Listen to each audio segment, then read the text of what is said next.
Welcome to the Midweek message.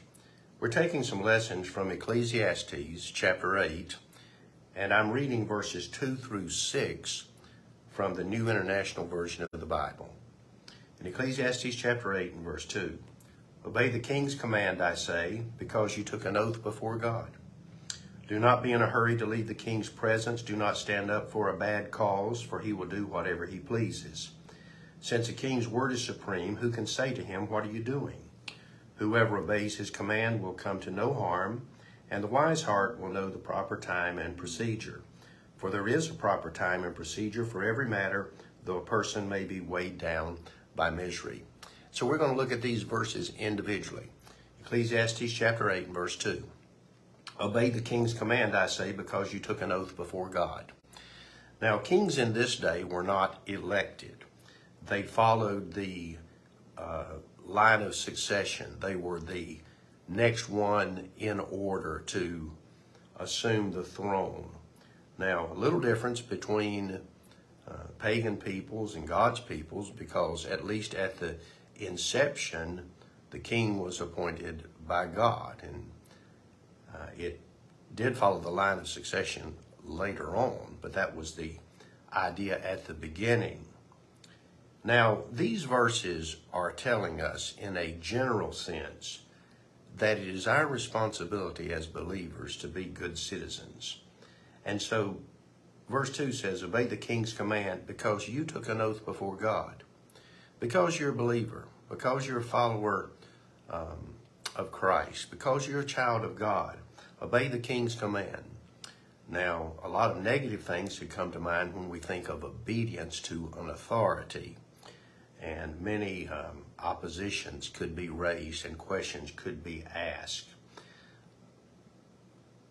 But let me say that obedience many times can accomplish what defiance cannot.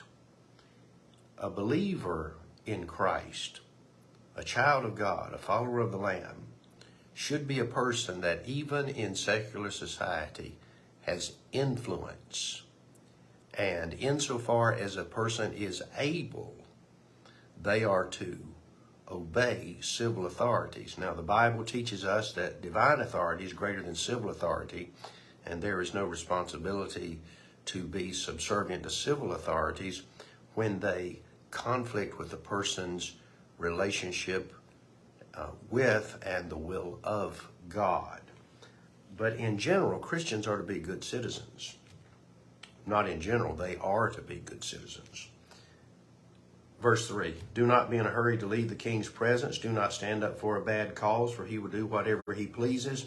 Since the king's word is supreme, who can say to him, what are you doing? A couple of thoughts. The king's word is supreme. A person cannot question that. And so you have to keep that in mind when you're dealing with the king. When you're dealing with authorities, they've got power over you, at least in some senses.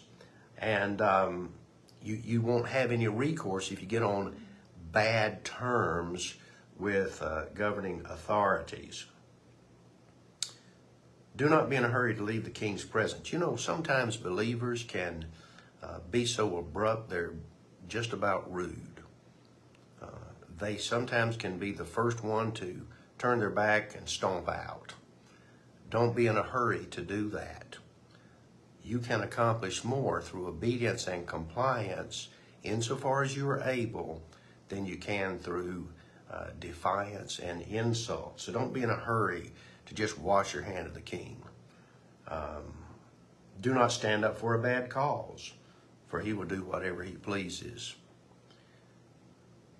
Many of us, all of us, I am certain, I should say, can look back and say, boy, I shouldn't have supported that cause when I did. It's easy to make a bad call. Don't do that before the king, because the king can do whatever he wants, and you don't have no right to question his authority, no ability. But not only because of that in a general and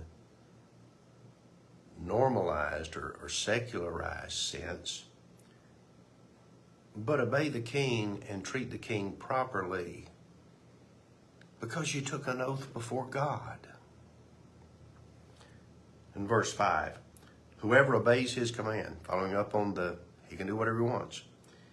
Whoever obeys his command will come to no harm, and a wise heart will know the proper time and procedure.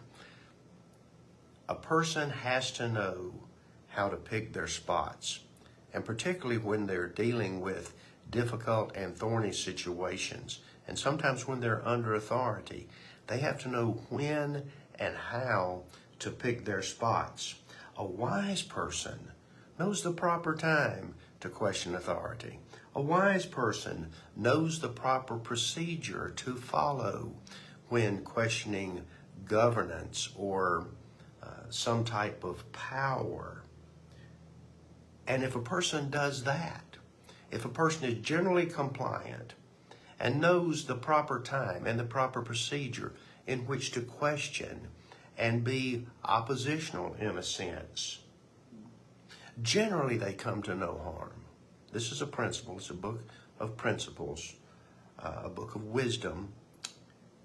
And verse 6 following that says, for there is a proper time and procedure for every matter, though a person may be weighed down by misery. There is a right way and a wrong way to do things. We have to be cautious of that as believers when we deal with secular society and governments under which we live and may at times struggle. There is a proper time and a proper procedure for every matter,